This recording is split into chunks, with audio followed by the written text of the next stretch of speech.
ফরিদপুরে জেলা প্রশাসনের আয়োজনে মহান শহীদ দিবস ও আন্তর্জাতিক মাতৃভাষা দিবস 2026 উপলক্ষে ঐতিহাসিক অম্বিকা মেমোরিয়াল হলে 21 ফেব্রুয়ারি শনিবার সকাল 10টায় আলোচনা সভা ও পুরস্কার বিতরণী অনুষ্ঠানের আয়োজন করা হয়।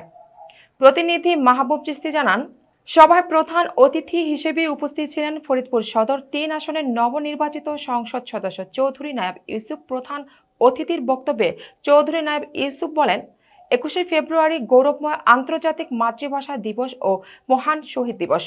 বাংলা ভাষার মর্যাদা প্রতিষ্ঠায় শহীদদের আত্মত্যাগ জাতি চিরদিন শ্রদ্ধাভরে স্মরণ করবে। আমাদের মাতৃভাষার প্রতি যথাযথ মর্যাদা ও গুরুত্ব বাড়াতে হবে।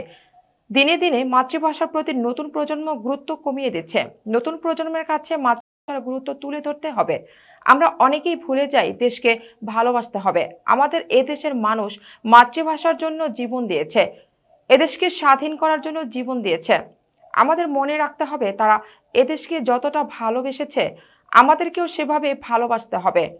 প্রিয় মাতৃভূমিকে ফরিদপুরের জেলা প্রশাসক সভাপতি মোহাম্মদ কামরুল হাসান মোল্লার সভাপতিত্বে অনুষ্ঠানে police super Mohammad Nazrul Islam, PPM civil surgeon doctor Mahmudul Hasan, অতিরিক্ত জেলা প্রশাসক মোহাম্মদ সোহরাব হোসেন, ফরিদপুর সদর উপজেলার নির্বাহী কর্মকর্তা মিশকাতুল জান্নাত রাবেয়া, জেলা শিক্ষা অফিসার বিষ্ণুপদ ঘোষাল, জেলা কালচারাল অফিসার মোহাম্মদ সাইফুল ইসলাম মিলন বক্তব্য রাখেন। পরে মহান শহীদ দিবস ও আন্তর্জাতিক মাতৃভাষা দিবস উপলক্ষে শিশুদের মাঝে অনুষ্ঠিত বিভিন্ন প্রতিযোগিতায় বিজয়ীদের মধ্যে পুরস্কার বিতরণ করা হয়। এর আগে মহান শহীদ দিবস ও আন্তর্জাতিক মাতৃভাষা দিবস উদযাপন উপলক্ষে সকাল 9:30টায় জেলা প্রশাসকের কার্যালয় থেকে প্রভাত ফেরি করা হয়।